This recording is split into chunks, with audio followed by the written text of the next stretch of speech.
Thank you, Madam Chair. First, I'd like to enter into the record an analysis of this bill made by the Nevada Agency for Nuclear Projects and a statement expressing concerns of this bill by my Nevada colleague, Senator Jackie Rosen. Those will be included as part of the record. Thank you. And I'm sorry, Senator Alexander had to leave. I do agree with him. I think we need a comprehensive approach here. I think we need to, it's safely stored, what I'm hearing now, spent nuclear fuel, and it is safely stored where it is, but we do need a comprehensive approach for the future. But here's the one thing that I am seeking, and this is why I so respect Senator Alexander.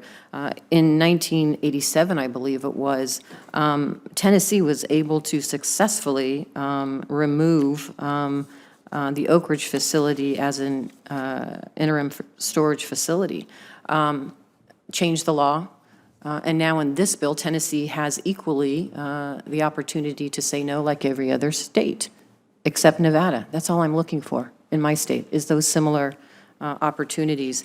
Particularly with this bill, it creates an equal consent-based siting process for all states except for Nevada. And let me just highlight for the record, Section 306E requires the potential host state to veto or approve a site before they are fully informed of a site's local impacts prior to initiating a review licensing process. That essentially leaves Yucca Mountain as the default sole repository. Section 506A gives parity to all other states, yet allows Yucca Mountain and other states in New Mexico, Texas, and Utah to be kept on the list without requiring their consent. And Section 509 eliminates the legal 70,000 metric ton limit of waste to be stored at a repository. So if no state wants to be a host, this guarantees all the waste goes to Yucca Mountain. My request is that we all be treated equally. I so appreciate, again, the conversation today. So that's why Jackie Rosen and I have submitted these recommended amendments to the committee to this bill that treats Nevada equally. So let me start with some of the questions and comments that I've heard today. First of all, Mr. Fettis, let me ask you this. If we are to move forward in a comprehensive approach, and I think we've all agreed that we do need that approach, what is the best way to rebuild the American people's confidence in federal government's ability to provide safe, long-term storage of high-level nuclear waste? I think you've targeted the right issue, Senator, and that is confidence. And I'd also put it as trust. And we certainly support your idea of getting everybody treated equally under the consent. We would take it a step farther in that if we just keep the current system of trying to keep it as consent, everyone will just say no because the entire burden is on.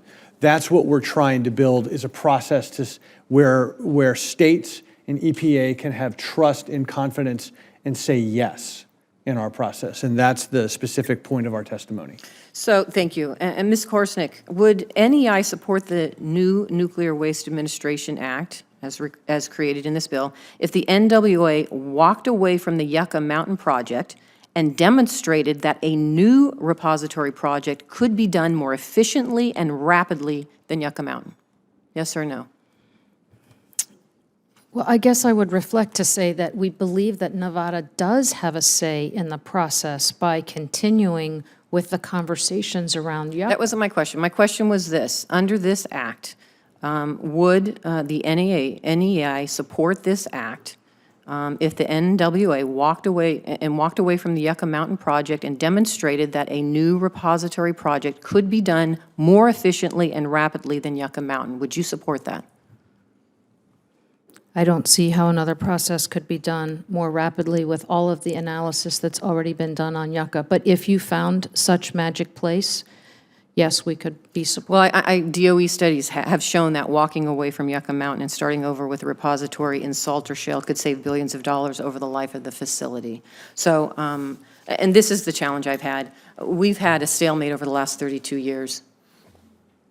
And we have offered the opportunity to come in and work with us and find a solution for it, and I think you have that today.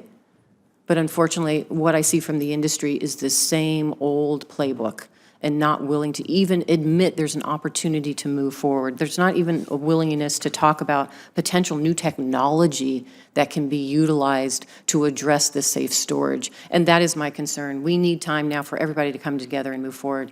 on this issue. We're happy to have those conversations. Thank you.